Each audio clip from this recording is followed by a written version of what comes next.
আর প্রশাসনকে মিসগাইড করছেন, মুখ্যমন্ত্রীর হয়ে আশ্বস্ত করছেন। অবৈধভাবে নিয়োগ হওয়া চিফ সেক্রেটারি নন্দন চক্রবর্তী। ইলেকশন কমিশন যখন আপনার বসিরহাট 2-এর জয়েন্ট ভিডিওকে সাসপেন্ড করার জন্য লিখে পাঠায়, তখন রাজ্য সরকার কার্যকর করে না এবং উল্টে বসিরহাট 2 ভিডিওকে সাসপেন্ড না করার জন্য সিদ্ধান্ত পুনর্বিবেচনার জন্য ইলেকশন কমিশন অফ ইন্ডিয়াকে অনুরোধ করে।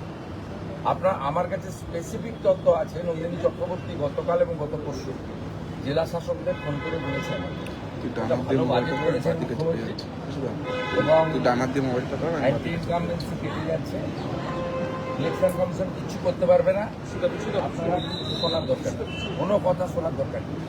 এমনকি আজকে সিওর কাছে আমি অভিযোগ করেছি, উত্তরকাঠি বিধানসভা কেন্দ্র, সেখানে বুথ নম্বরও বলে দিচ্ছি, সেখানে মাইক্রো অবজারভারের সই জাল করা হয়েছে, আপনার মাইক্রো অবজারভারের সই জাল করা হয়েছে এবং তিনি যে ডাউটফুল ভোটারদের রেড ফ্ল্যাগ লাগিয়ে দিয়েছিলেন তাকে গ্রিন করে দেওয়া হয়েছে। বুথ নম্বর হচ্ছে 237, রঘুরামপুর প্রাথমিক বিদ্যালয়, 238 ব্রাহ্মণ সদন প্রাথমিক বিদ্যালয়, 248 কালিকা কুমারী এসএসকে। এইভাবে একাধিক বুথে মাইক্রো অবজারভারের সই পর্যন্ত জাল করে তার তিনি যে ডাউটফুল ভোটারকে রেড ফ্ল্যাগ লাগিয়েছিলেন সেটাকে গ্রিন করে দিয়েছে। তো এখানে একদিকে প্রশাসনের চুরি দুর্নীতি, তাকে নেতৃত্ব দিচ্ছেন চিফ সেক্রেটারি নন্দিনী চক্রবর্তী, অন্যদিকে গুন্ডাদের নেতৃত্ব দিচ্ছেন গুন্ডাদের নেত্রী, ধর্ষকদের নেত্রী মমতা। দাদা, তাহলে জেলা শাসকদের যদি এই নির্দেশ দেন, তাহলে সিইও গতকালকে বলেছেন, মানে একটা সূত্র জানা যাচ্ছে যে জেলা শাসকদের অফিসে কাউন্টিং হতে চলেছে, প্রায় 117টা কাউন্টিং কেন্দ্র করেছে। তাহলে কাউন্টিংটা কি ইলেকশন কমিশন চেষ্টা করছেন, কিন্তু ইলেকশন কমিশনের মূল ক্ষমতা এমসিসি কার্ড চালু হলেই বুঝতে পারবেন। তার আগে ইলেকশন কমিশনের পূর্ণাঙ্গ ক্ষমতা কার্যকর করার ক্ষেত্রে তাদের অনেক লিমিটেশন আছে, but they are trying their best. সবচেয়ে বড় কথা, সুপ্রিম কোর্টে হলফনামা ইলেকশন কমিশন তাতে রাজ্যের মুখ্যমন্ত্রী যেভাবে 27 ফেব্রুয়ারি 2025 থেকে নেতাজি ইন্ডোরের সভা উপর্যুপরি বিএলও থেকে শুরু করে সিও পর্যন্ত ধমক দিয়েছেন প্রকাশ্যে, সেসব কথাই হলফনামায় উল্লেখ করেছেন। আর কিভাবে রাজ্য প্রশাসন তারা সহযোগিতা করছে না সে কথাও তারা বলেছে। এবং যে কোনো মিটিংয়ের চিফ সেক্রেটারিরা গেলে আগের মনোজ পান্ত বা অন্য আধিকারিকরা তারা নিজেরা সিদ্ধান্ত নিতে পারেন না, বলে ঠিক আছে নোট করে নিয়ে যাচ্ছে, আলোচনা করে জানাচ্ছে। কিন্তু আপনাদের এই জিনিসটা খুব পরিষ্কার জেনে রাখা দরকার আছে, ইলেকশন কমিশন সংক্রান্ত যে কোনো নির্দেশিকা এর ফাইল মুখ্যমন্ত্রী মানে রাজনৈতিক ব্যক্তিত্বের কাছে যায় না, কোনো রাজ্যে যায় না নিয়মে। এটা সরাসরি এক্সিকিউট করতে হয় চিফ সেক্রেটারি বা ব্যুরোক্রেসি।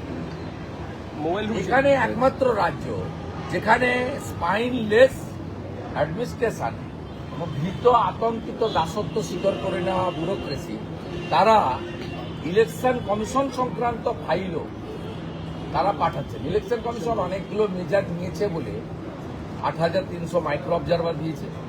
ইলেকশন কমিশন এখানে প্রায় 150 জন মতো অফিসার পাঠিয়েছেন বিভিন্ন সেক্টর থেকে, চেষ্টা করছেন তারা কার্যকর করার ক্ষেত্রে সমস্যা আছে।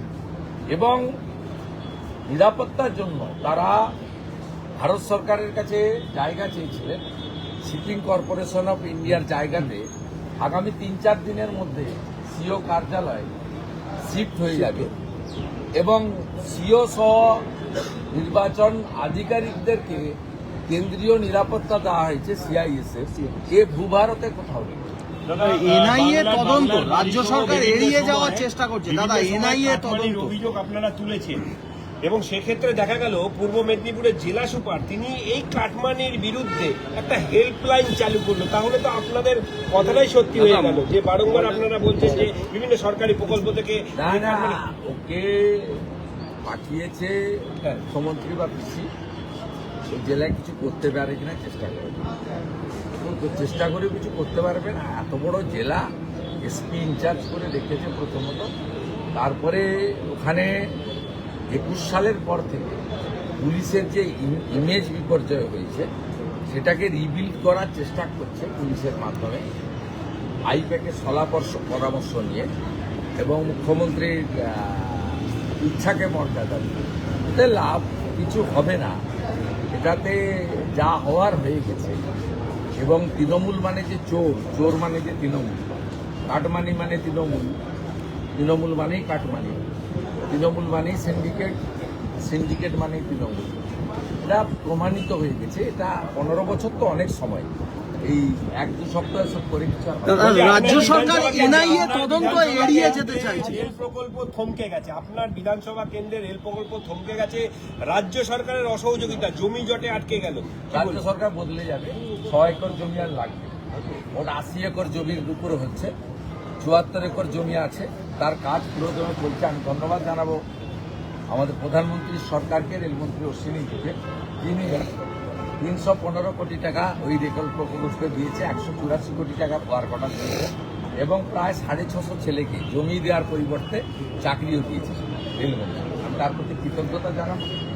আর এপ্রিল মাসের পরে সরকার বদলে যাবে, অতএব জমি পাওয়ার ক্ষেত্রে কোনো সমস্যা নেই। দাদা, এনআইএ তদন্ত রাজ্য সরকার অ্যাভয়েড করে যাওয়ার চেষ্টা করছে। তমলুকে যে ঘটনা হয়েছিল সমবায় ব্যাংকে ভোটের দিন, যে বোমাবাজি, সেটা হাইকোর্ট বলেছিল এনআইএ সুপ্রিম কোর্টে যাচ্ছে হ্যাঁ। মামনি জানার কেসে। হ্যাঁ। ঠিক আছে, দেখা হবে ওখানে। মামনি জানাও ক্যাবিয়েট করে রেখেছে, আর আমিও আপনার বেলডাঙ্গা কেসে ক্যাবিয়েট করে রেখেছি, ওইখানে দেখা হবে। এটা আজকে না, এর আগেও গেছিল রিসরা, শিবপুর এবং ডালখোলার কেসে, যে কেসে আমি পিটিশনে ছিলাম। লাভ খুব একটা হয়নি।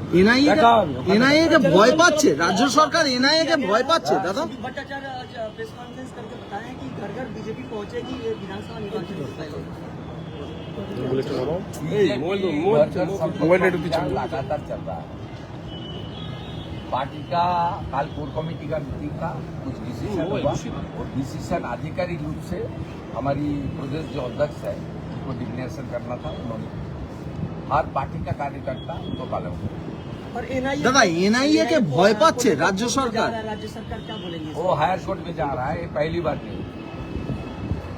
ये राज्य सरकार जो दंगाबाज है, दंगाई को संरक्षण देने के लिए जब श्री राम नवमी में हादसा हुआ था, तब भी जो डिवीजन चीफ जस्टिस ने ऑर्डर दिया है नहीं है, उसका खिलाफ भी सुप्रीम कोर्ट गया था। रिसरा, सिंहपुर और डालखोला लिए किस लिए गया था? जो कम्युनल हार्मनी डिस्टर्ब कर रहा है, जो एक्सट्रीमिस्ट है, दंगाबाज को संरक्षण देने के लिए। यहाँ बेलडंगा में जो हुआ है कोई राजनीति लड़ाई नहीं था, वो दंगा ही था, एंटी नेशनल था, सीमी PI का आदमी है। उनको बचाने के लिए सरकार जा रहा है, सरकार एंटी नेशनल है।